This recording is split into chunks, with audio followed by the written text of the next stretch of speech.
Bakit ba sa pagitan ng tatlong puso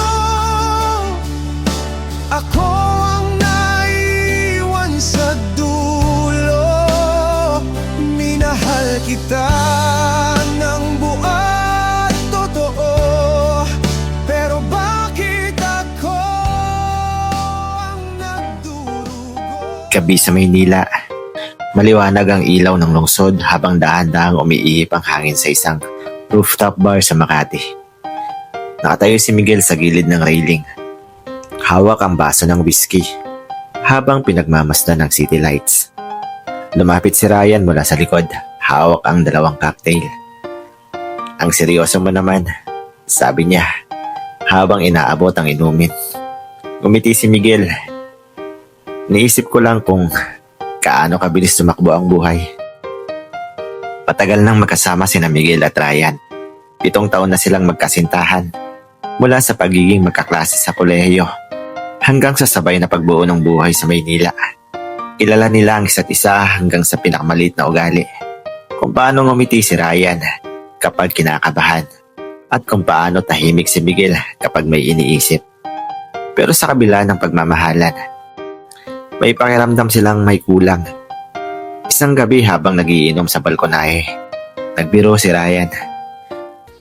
Paano kaya kung subukan natin ang open relationship? Tahimik si Miguel. Hindi siya galit. Sa halip, nag-isip siya. Kung gagawin natin, dapat pareho natin gusto ang taong papasok. Doon nagsimula ang ideya. Hindi basta desisyon ang ginawa nila. Pinag-usapan nila ito ng seryoso. May 3 panuntunan. Ang una, wala dapat na lihim sa pagitan nilang dalawa. Pangalawa, pareho silang dapat komportable sa taong papasok sa relasyon nila. Pangatlo, kapag may nasaktan, titigil sila.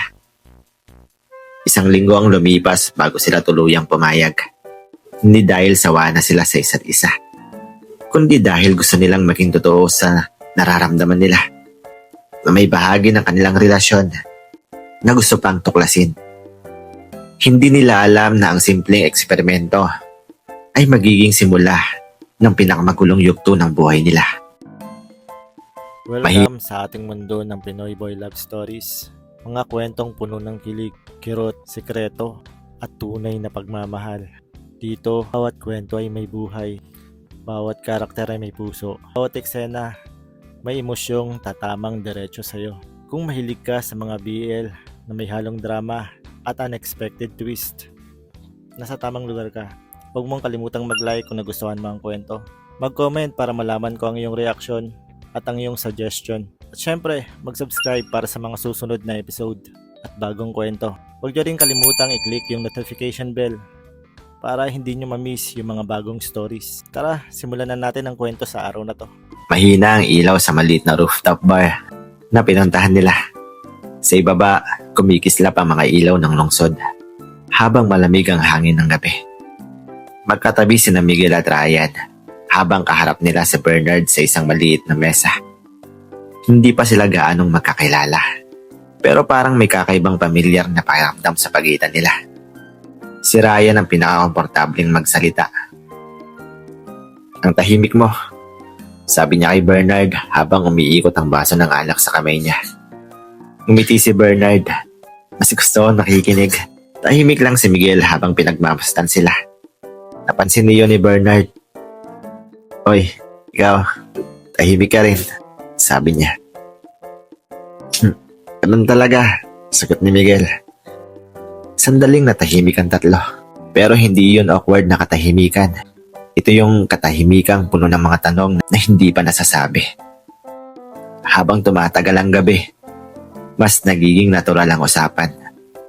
May halakhak, may mga kwento tungkol sa trabaho, sa dating buhay, sa mga plano. Pero sa pagitan ng lahat ng iyon, may ibang nangyari. Tuwing tatawa si Bernard, napapansin ni Miguel kung paano kumislap ang mga mata nito. Tuwing nagsasalita si Ryan, napapansin ni Bernard kung gaano siya ka-confident. Tagal na ba kayong magkasama? Tanong niya. Sumandal si Ryan sa upuan. 7 taon na.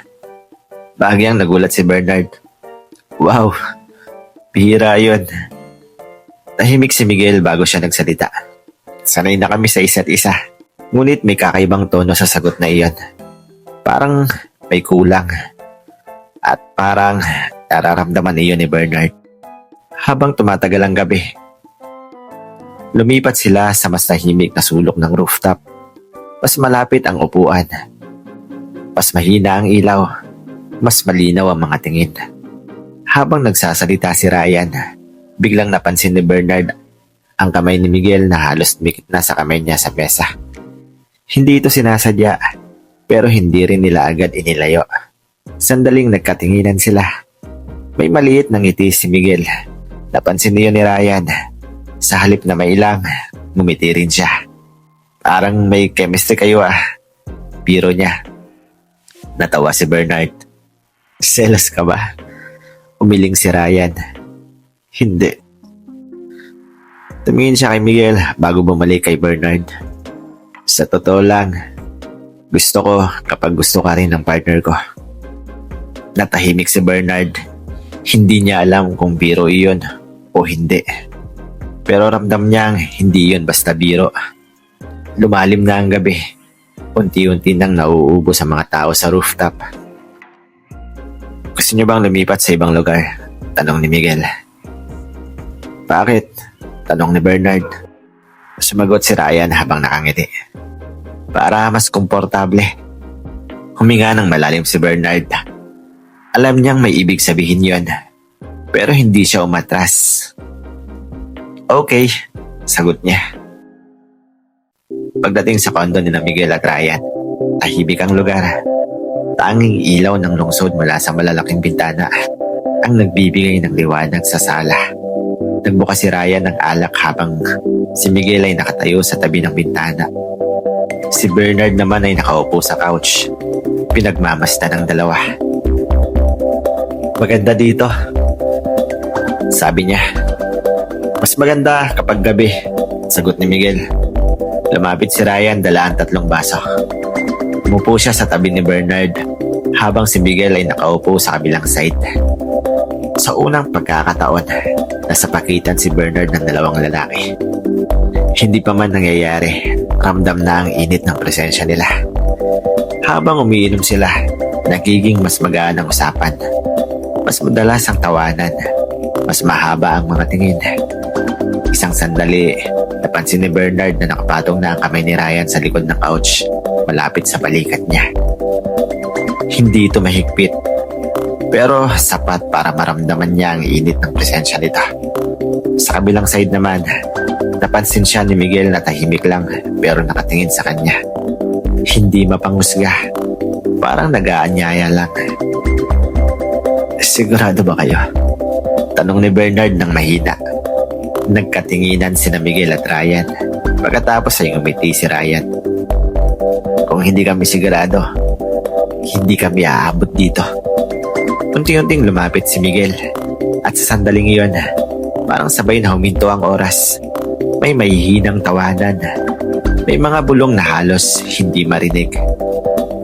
At may mga sandaling nagkakatinginan lang sila na parang may sinasabi ang mga mata na hindi kailangang banggitin. Habang kumikislap ang mga ilaw ng lungsod, sa labas ng bintana, 3 tao natagpo ang mas malapit sa isa't isa kaysa sa inaasahan nila.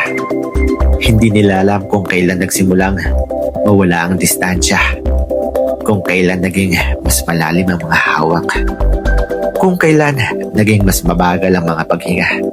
Pero alam nilang 3 na walang gustong umatras. Ang maiinit na pagdampi ng mga labi sa bawat isa. Ang bawat haplos na parang sumusuyod sa init ng mga pagnanasa. Sa gabing iyon, nagsimula ang isang koneksyon na hindi nila alam kung saan nahahantong. At balang araw, ang gabing iyon din ang magiging dahilan kung bakit masisira ang katahimikan ng kanilang mga puso. Maagang pumasok ang liwanag ng araw sa sala ng kondo nila Miguel at Ryan. Tahimik ang paligid. Nasa kusina si Miguel, nagtitimpla ng kape. Medyo magulo ang buhok niya na halatang kagigising lang. Lumabas si Ryan mula sa kwarto. Nakasuot ng lumang t-shirt. Napansin niyang nakangiti ng bahagya si Miguel habang nagbubuhos ng kape. "Good morning," sabi ni Ryan. Lumapit siya at sumandal sa counter.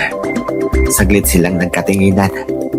Parang pareho silang may gustong sabihin, pero hindi alam kung paano magsisimula. Si Ryan ang unang natawa. Ang weird, no? Tumaas ang kilay ni Miguel. "Bakit?" Huminga si Ryan bago nagsalita. "Hindi ko alam kung paano pag-uusapan yung nangyari kagabi." Napangiti si Miguel. Hindi siya mukhang nag-aalala. Sa halip, parang nag-replay lang siya ng mga alaala sa isip niya. "Masama ba?" tanong niya. Umiling si Ryan. "Hindi." Saglit siyang tumingin sa sahig bago muling nagsalita. "Sa totoo lang, parang nag-enjoy ako." Natawa si Miguel ng mahina. "Akala ko ako lang." Napailing si Ryan habang nakangiti. "Hindi ko ine-expect na magiging ganun ka." "Relax." Sumagot si Miguel habang inaabot ang tasa ng kape. "Hindi rin naman natin minadali." Tumahimik sandali ang dalawa. Pagkatapos ay sabay silang tumawa. Parang biglang nawala ang bigat ng mga tanong. Bago mag-umaga, umalis si Bernard. Maayos ang paalam niya. May kunting hiya, pero may ngiti rin. Habang nagkukwento sina Miguel at Ryan sa kusina, napag-usapan nila iyon. "Ang polite niya," sabi ni Ryan. Tumango si Miguel. "Kaya nga hindi siya awkward. Hindi rin siya pushy." Saglit silang natahimik. Pagkatapos biglang nagsalita si Ryan. "Ano kaya kung imbitahin natin ulit siya?" Napatingin si Miguel sa kanya. "Hindi yun biro. Totoong idea yun." "Sigurado ka?"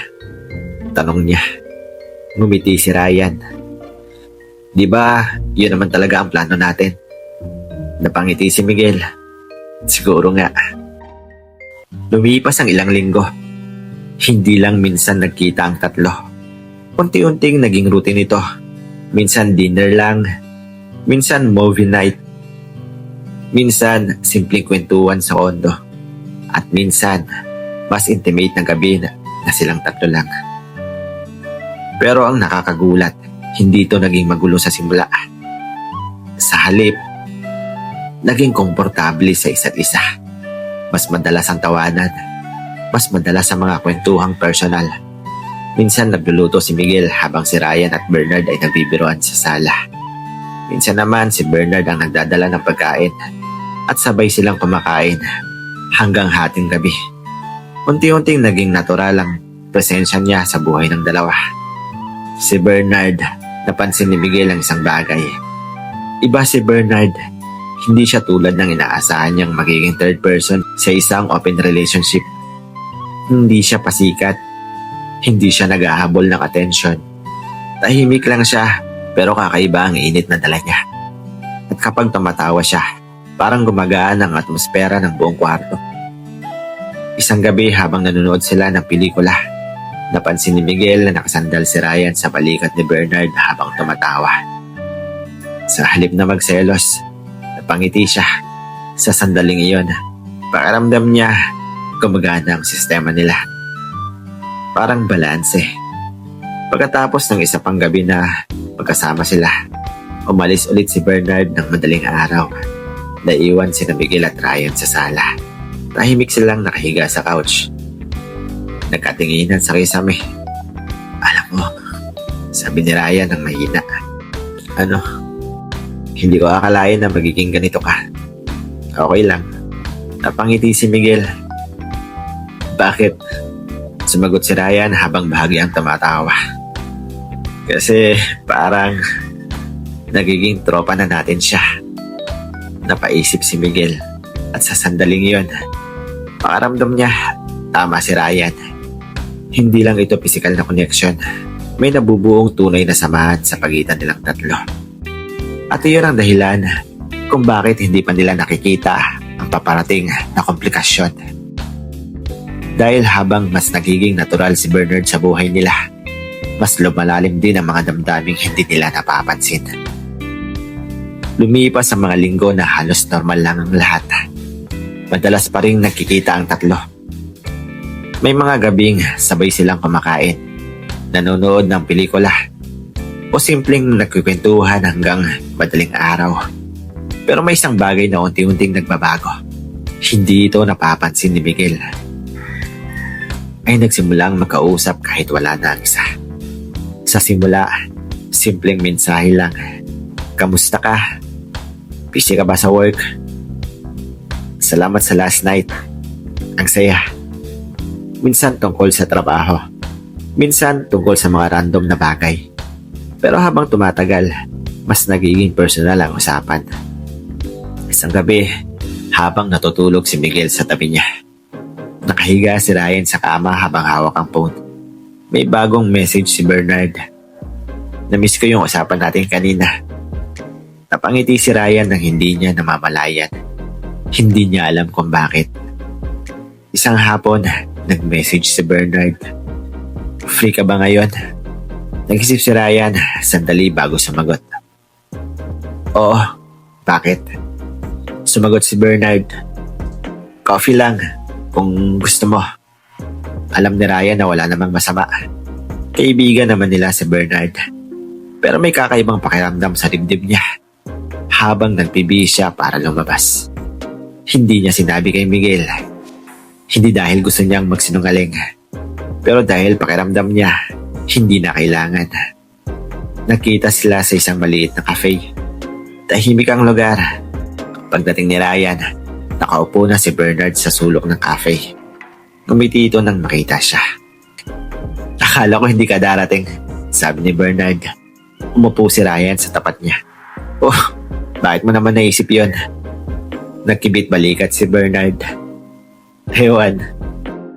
Baka kasi busy ka kay Miguel. Hindi agad sumagot si Ryan. Sa halip, kumiti lang siya. Hindi naman palaging ganon. Habang nag-uusap sila, napansin ni Ryan kung gaano kadali ang pakiramdam kapag silang dalawa lang. Mas personal ang usapan, mas totoo. Hindi kailangang magbiro o magpanggap. Pagkatapos ng cafe, naglakad sila sa kalye. Mahina ang ilaw ng mga poste. Tahimik ang gabi. Habang naglalakad sila, biglang nagsalita si Bernard. Hindi mo ba naiisip minsan na kakaiba yung sitwasyon natin? Napatingin si Ryan sa kanya. Paanong kakaiba? Huminto si Bernard sa paglalakad. Tayong tatlo. Tahimik si Ryan. Alam niyang may punto si Bernard. Hindi normal ang setup nila. Pero sa kabila nito, may bahagi ng puso niya na masaya. Wala namang masama, di ba? Sagot niya. Ngumiti si Bernard ng mahina. Wala nga. Sandaling nagkatinginan sila. At sa sandaling yun, may tensyon sa hangin na hindi pa nila pinangalanan. Lumipas pa ang ilang araw. Naging mas madalas ang pakikita nila. Minsan kape lang, minsan dinner, minsan simpleng paglalakad sa gabi. At isang gabi, nauwi ang pag-uusap sa kondo ni Bernard. Tahimik ang sala, mahina ang ilaw. Nakaupo sila sa couch pagkatabi. Habang nagkukwento si Ryan tungkol sa trabaho, napansin niyang tahimik lang si Bernard. Parang may iniisip. Ano yun? Tanong ni Ryan. Huminga ng malalim si Bernard. Hindi ko alam kung dapat ko itong sabihin. Tumaas ang kilay ni Ryan. Sabihin mo lang. Nakikinig ako. Sandaling nagkatinginan sila bago nagsalita si Bernard. Mas madali pala kapag tayong dalawa lang. Hindi agad sumagot si Ryan, pero hindi rin siya tumutol. Sa halip, mas lalo siyang lumapit. At sa gabing iyon, may isang hangganang tahimik nilang nilampasan. Walang sigawan, walang drama. Isang desisyon lang na ginawa nila sa katahimikan ng gabi. Pag-uwi ni Ryan sa kondo, tulog na si Miguel. Tahimik niyang hinubad ang sapatos niya at pumasok sa kwarto. Sandali siyang tumingin kay Miguel na mahimbing ang tulog. May maliit na kirot sa dibdib niya. Pero pinilit niya ang isang tabi yun. Humiga siya sa kama at tumingin sa kisame. Sa isip niya paulit-ulit na bumabalik ang mga sandaling kasama si Bernard. At doon niya unang napagtanto ang isang bagay na hindi niya gustong aminin. Na ang simpleng eksperimento nila ay nagsisimula ng maging isang lihim na relasyon ng dalawa. At kapag nalaman iyon ni Miguel, alam niyang may masisira. Isang gabi habang nasa kondo si Bernard, nakaupo silang dalawa ni Ryan sa sofa. Tahimik ang paligid at malalim ang usapan nila. Biglang nag-vibrate ang phone ni Ryan. Miguel, calling. Nagkatinginan sila ni Bernard. Saglit na kinabahan si Ryan. Bago niya sinagot ang tawag. Hello, Mahinang boses ni Miguel ang sumagot. nasan ka? Nakatingin si Ryan kay Bernard na tahimik lang na nakamasid sa kanya. Nasa gym ako. Late kasi ako nag-workout. Hindi nagsalita si Miguel ng ilang segundo. Totoo ba? Tumayo si Ryan at naglakad papunta sa kusina para hindi marinig ni Miguel ang katahimikan sa sala. Oo naman. Sa kabilang side ng sala, napangiti si Bernard. Tahimik. Parang nanonood lang ng eksena na matagal na niyang inaasahan. Isang hapon naman, nakita ulit si Ryan at Bernard sa cafe. Kung saan sila unang nagkape na silang dalawa lang. Habang nag-uusap sila, napansin ni Bernard na biglang nagbago ang mukha ni Ryan. Anong nangyari? Tanong niya. Mahina ang boses ni Ryan. Nandito si Miguel. Nanlamig ang kamay ni Ryan. Sa kabilang bahagi ng cafe, papasok pa lang si Miguel. Hindi pa siya nakatingin sa direksyon nila. Agad na tumayo si Bernard. Relax, sabi niya ng kalmado. Kinuha niya ang menu sa mesa at naupo sa kabilang upuan na parang mag-isa lang siyang customer. Si Ryan naman ay mabilis na tumayo at naglakad papunta sa counter na parang o-order pa lang. Pagkaraan ng ilang minuto, dumaan si Miguel sa cafe para bumili lang ng take-out na coffee. Hindi niya napansin na pareho silang nasa loob. Paglabas ni Miguel, saka lang muling nagkatinginan si Ryan at Bernard. Napahawak si Ryan sa dibdib niya. Akala ko tapos na tayo. Ngumiti si Bernard. Hindi pa. Habang lumilipas ang mga linggo, may napapansin na si Miguel. Mas madalas lumabas si Ryan mag-isa. Mas madalas ding hawak ang phone. Isang gabi habang nanonood sila ng TV, biglang nag-message si Bernard. Lumabas ang notification sa screen. Mula kay Bernard. Miss ko na yung usapan natin. Nakita yun ni Miguel. Uy, sabi niya. Nalamig ang likod ni Ryan.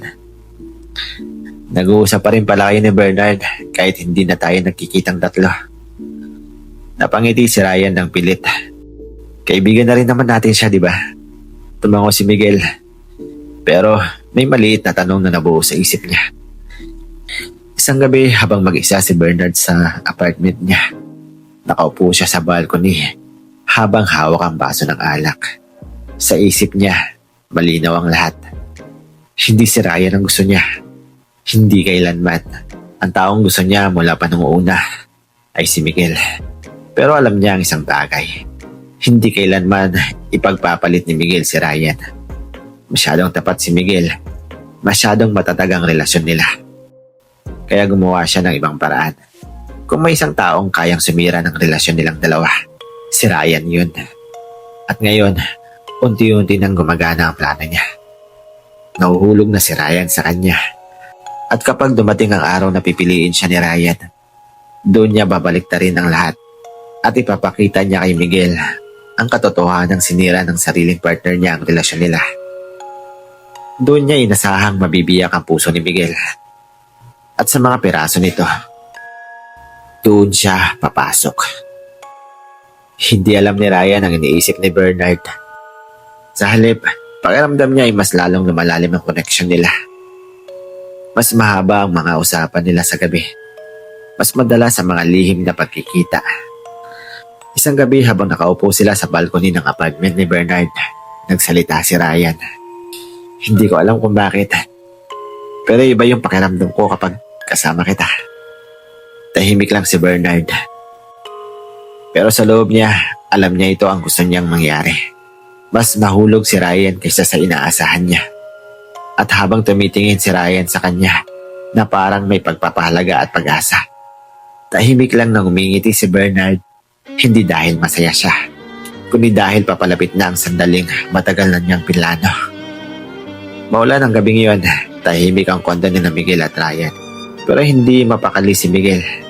Kanina pa siya nagtataka kung bakit hindi pa umuwi si Ryan. Kahit sinabi nitong overtime lang siya sa trabaho. Maya-maya ay nag-vibrate ang phone ni Ryan na naiiwan sa mesa. Hindi naman sanay si Miguel na magbasa ng message ng partner niya.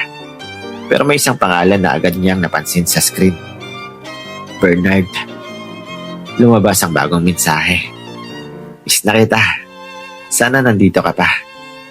Parang may malamig na tubig na binuho sa dibdib ni Miguel. Hindi niya alam kung bakit, pero bigla siyang kinabahan. Kinuha niya ang susi ng kotse at may isang lugar na agad na pumasok sa isip niya. Ang apartment ni Bernard. Pagdating ni Miguel sa building ni Bernard, mas lumakas ang tibok ng puso niya. Hindi niya alam kung ano ang aasahan. Baka nagkakamali lang siya. Baka nagkataon lang ang mensahe. Pero habang papalapit siya sa pinto ng apartment ni Bernard, may narinig siyang mga boses sa loob.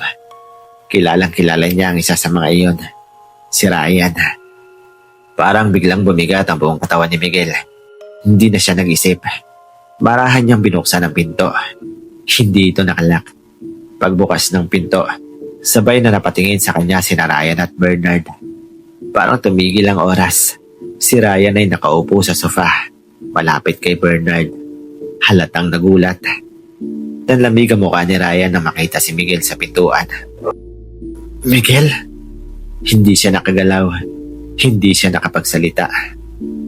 Ang katahimikan sa pagitan nilang tatlo ay parang sumisigaw ng katotohanan na hindi kailangang ipaliwanag. Si Miguel ang unang nagsalita, pero mahina ang boses niya. Gaano nakatagal? Walang sumagot agad. Napatingin si Ryan kay Bernard. Parang naghahanap ng tulong.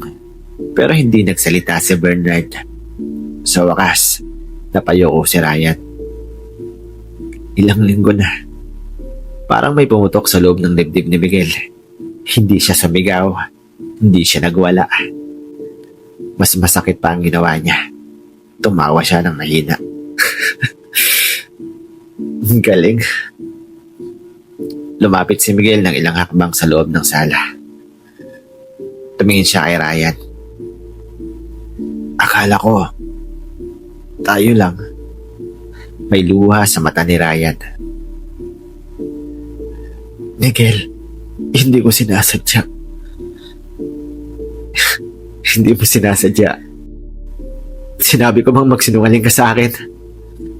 Tahimik si Ryan. Hindi niya masagot yun. Si Bernard, habang nangyayari ang lahat, tahimik lang siya. Pinagmamasdan niya ang dalawa. Parang alam niya na darating ang sandaling ito. Napansin niya ni Miguel. May sasabihin ka ba? Tanong niya kay Bernard. Bahagyang ngumiti si Bernard. Hindi yung ngiting masaya. Hindi rin yung ngiting guilty.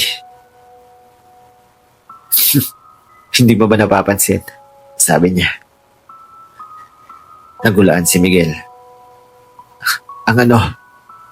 Huminga ng malalim si Bernard bago nagsalita. Hindi si Ryan ang gusto ko. Natahimik ang dalawa. Diretsong tumingin si Bernard kay Miguel. Ikaw.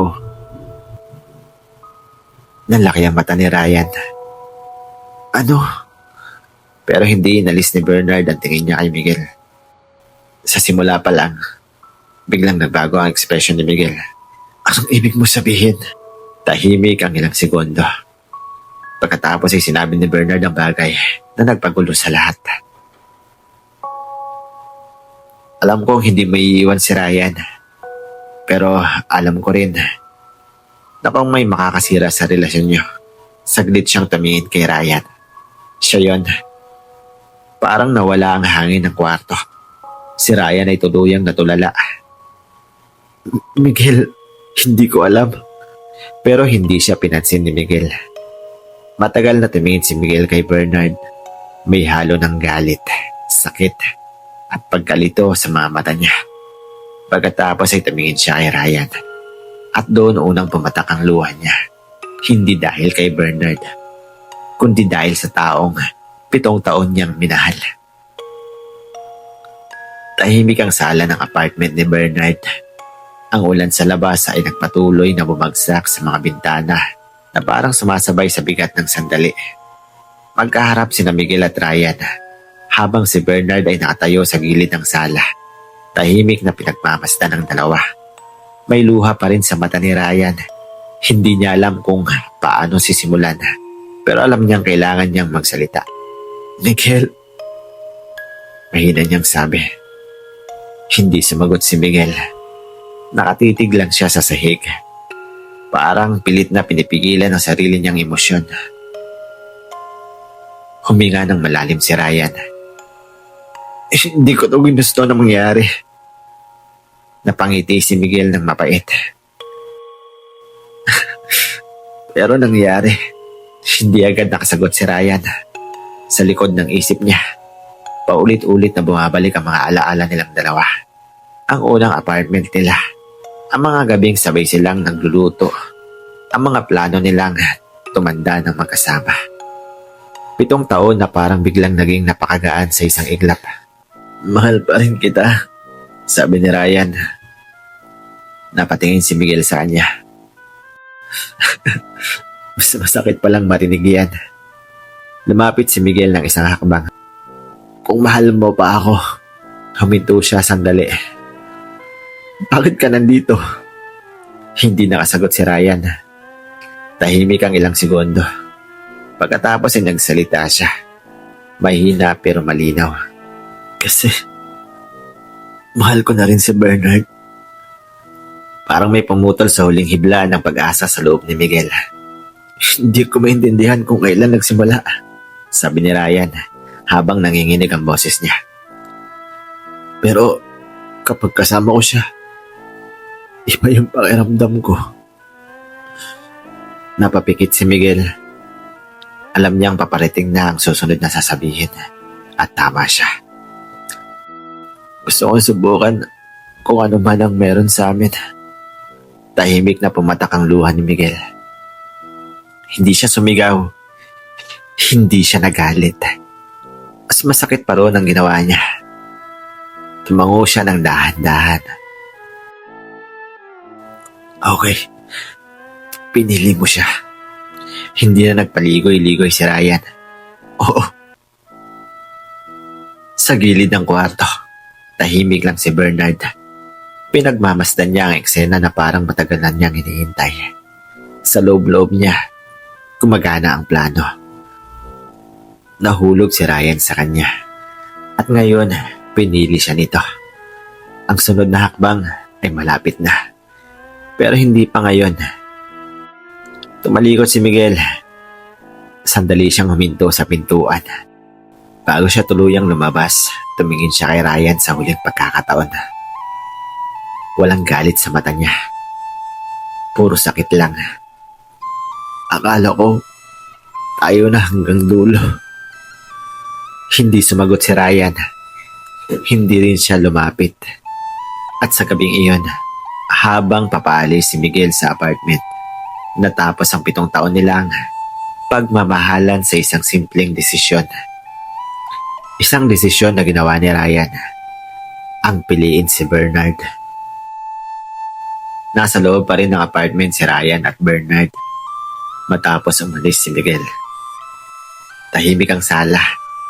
Naririnig lang ang ulan sa labas at ang mabigat na paghinga ni Ryan. Pakaramdam niya parang may malaking bahagi ng buhay niya ang biglang nawala sa loob ng ilang minuto. Dahan-dahan siyang umupo sa sofa. Napatingin siya kay Bernard. Pinili kita. Mahina ang boses niya, pero puno ng emosyon. Iniwan ko siya. Akala ni Ryan, lalapit si Bernard. Akala niya, yayakapin siya nito. Akala niya, sasabihin nitong, "Huwag ka mag-alala, magiging okay rin ang lahat." Pero hindi yun ang nangyari. Nanatili lang na nakatayo si Bernard sa tabi ng bintana. Nakatingin sa ulan. Parang may iniisip. "Bernard?" tanong ni Ryan. Dahan-dahang lumingon si Bernard. Hindi galit ang mukha niya, pero hindi rin iyon ang ekspresyon ng isang taong masaya. "Ryan," huminga siya ng malalim. "Hindi ko sinabing piliin mo ako." Parang may bumagsak sa dibdib ni Ryan. "Ano?" Lumapit si Bernard ng ilang hakbang. Tahimik niyang tiningnan si Ryan. "Alam kong nahulog ka na sa akin." Napailing si Ryan. Hindi lang yun. Mahal kita, Bernard." Saglit na natahimik si Bernard. Pagkatapos ay umiling siya. "Hindi." Nanlamig ang buong katawan ni Ryan. "Anong ibig mong sabihin?" "Hindi kita kayang mahalin sa paraan na gusto mo." Tahimik ang kwarto. Parang mas lumakas ang tunog ng ulan sa labas. Napatingin si Ryan sa kanya na parang hindi makapaniwala. Pero lahat ng nangyari sa atin, hindi yun pag-ibig." Putol ni Bernard. Mas lalong nanlaki ang mata ni Ryan. Hindi ba?" Napaupo si Ryan habang hawak ang ulo niya. "Iniwan ko si Miguel. Parang bulong lang yon. Iniwan ko siya para sa'yo." Tahimik lang si Bernard. Hindi siya lumapit. Hindi siya nag-sorry. Mas lalong sumakit iyon para kay Ryan. Sa wakas, nagsalita ulit si Bernard. Mahina lang ang boses niya. "Hindi kita pinilit." Napatingin si Ryan sa kanya. Puno ng sakit ang mga mata. "Pero alam mong mangyayari ito." Hindi sumagot si Bernard. Ang katahimikan niya ang naging sagot. Sa sandaling iyon, tuluyang na-realize ni Ryan ang lahat. Wala na si Miguel. At ngayon, hindi rin pala magiging sa kanya si Bernard. Mag-isa na lang siya. Tahimik na tumulo ang luha niya habang nakaupo sa sofa. Sa unang pagkakataon, naramdaman niya ang tunay na bigat ng desisyong ginawa niya. 3 araw ang lumipas mula nang mangyari ang lahat. Tahimik ang maliit na apartment ni Miguel. Hindi pa niya kayang bumalik sa dating kondo na dating tinetirahan nila ni Ryan. Nasa sala siya, nakaupo sa sahig habang hawak ang tasa ng malamig na kape. Halos hindi siya natutulog sa mga nakaraang gabi. Biglang may kumatok sa pinto. 1 katok, 2, 3. Hindi na niya kailangang hulaan kung sino iyon. Dahan-dahan siyang tumayo at binuksan ang pinto. Si Ryan ang nasa harap niya. Namumugto ang mga mata. "Miguel." Tahimik lang si Miguel. Hindi niya alam kung ano ang mararamdaman niya. "Pwede ba tayo mag-usap?" tanong ni Ryan. Matagal bago sumagot si Miguel. Pero sa huli, tumango siya. Pumasok si Ryan sa loob. Napansin niya kung gaano katahimik ang apartment. Walang music, walang TV, parang wala ring buhay. "Miguel, nagkamali ako." Hindi agad nagsalita si Miguel. Pinakinggan lang niya. "Akala ko mahal ko siya," sabi ni Ryan habang nanginginig ang boses. "Pero mali pala ako." Unti-unting pumatak ang luha niya.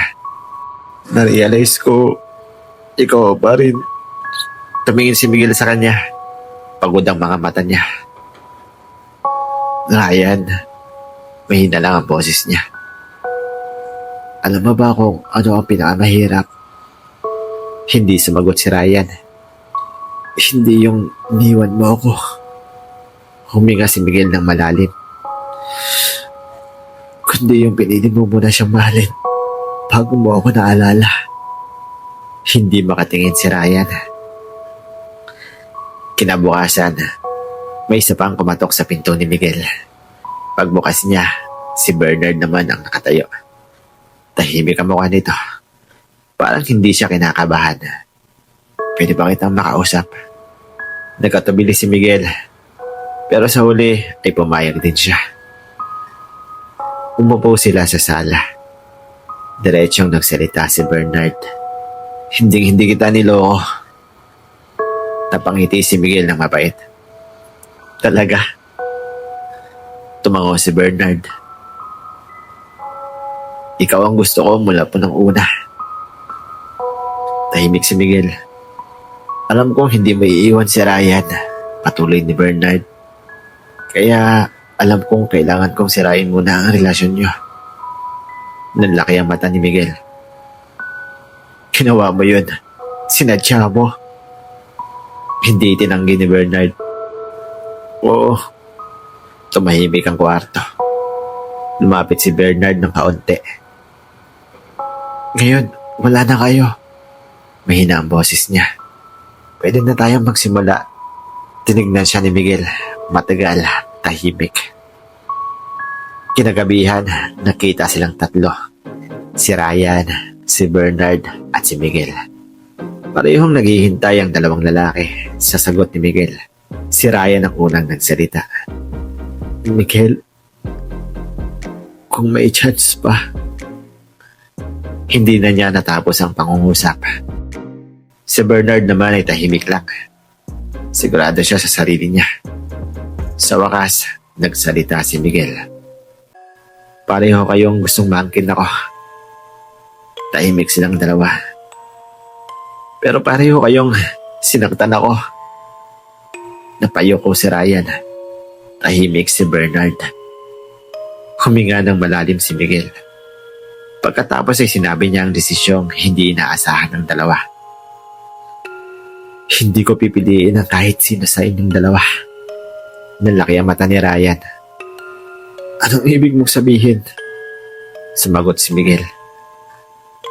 Sa 7 taon, Ryan, ibinigay ko ang buong puso ko. Tumingin siya kay Ryan. Nasira yun. Pagkatapos ay tumingin siya kay Bernard. At ikaw, kinamit mo yun. Tumayo si Miguel. Ngayon, pipiliin ko naman ang sarili ko. Tahimik ang dalawa. At sa unang pagkakataon sa mahabang panahon, naramdaman ni Miguel ang kakaibang gaan sa dibdib niya. Hindi dahil nanalo siya, kundi dahil sa wakas, malaya na siya. 1 taon na ang lumipas. Wala nang tuluyang magdesisyon si Miguel na piliin ang sarili niya. Tahimik ang umaga sa apartment niya.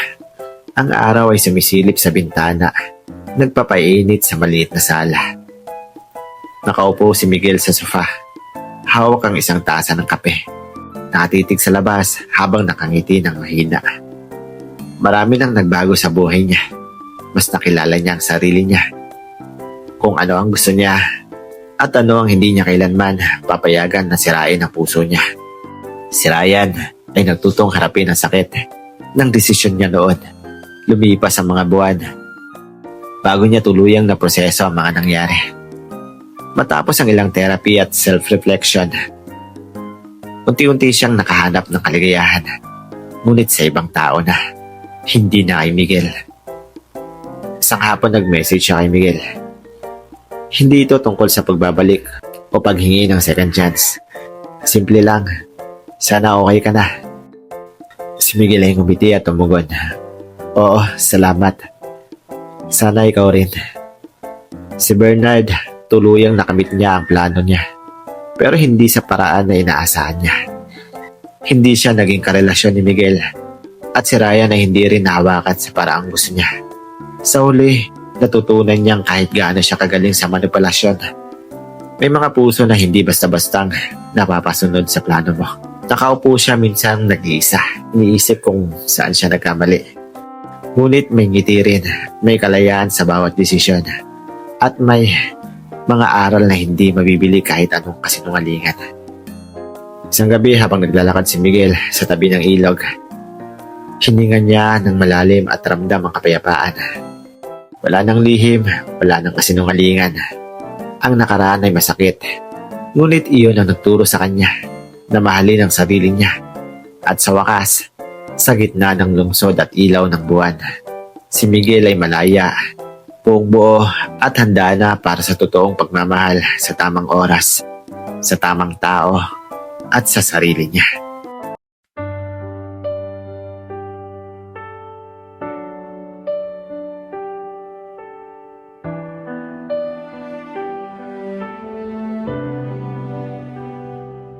Sa tahimik na gabi ng ating simula, dalawa lang tayong nangangarap pa.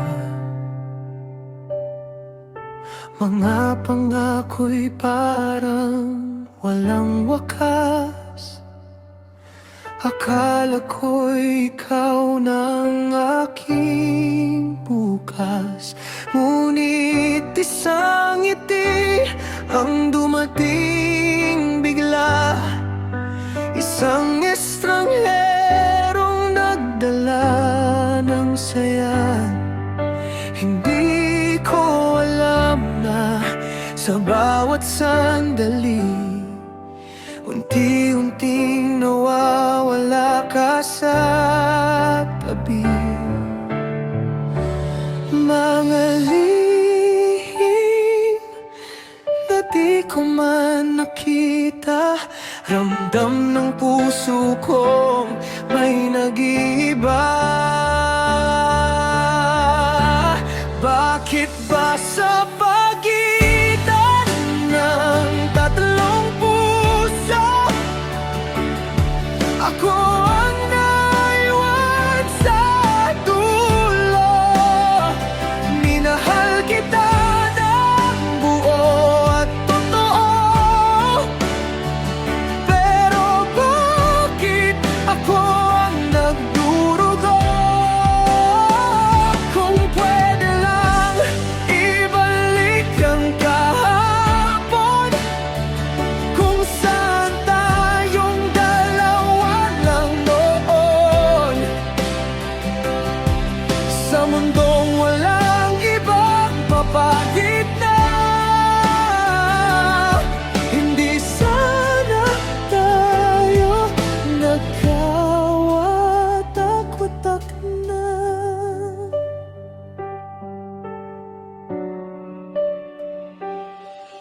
Sa bawat tingin mo sa kanya noon, may kwentong hindi ko alam ngayon.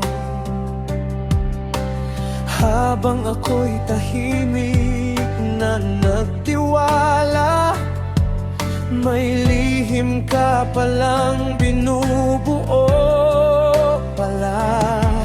Hindi ko alam kung saan nagkulang, kung bakit ang puso mo'y naligaw ng daan. Hanggang isang gabi lahat ay bumigay, at ang katotohanan ay di ko na matakasan. Ang mga pangakong dati mong sinabi, ngayon ay parang hangin na lang sa gabi. Bakit ba sa pagitan ng tatlong puso ako ang naiwan sa dulo? Minahal kita ng buo at totoo, pero bakit ako ang nagdurugo? Kung pwede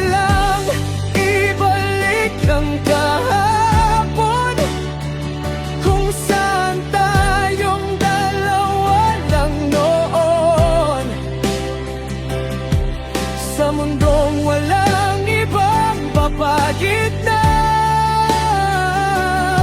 Hindi sana tayo nagkawatak-watak na.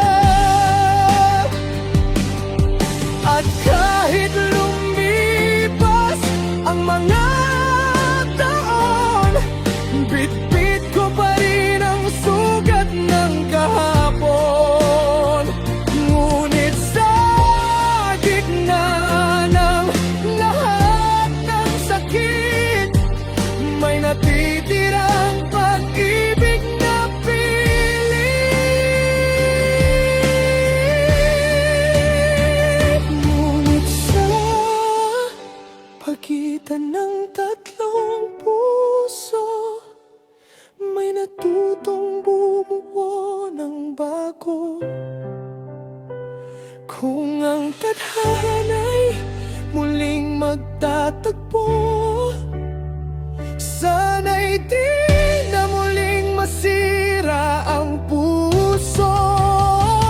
Kung may kalawang pagkakataon sa pag-ibig na minsang nabigo, baka sa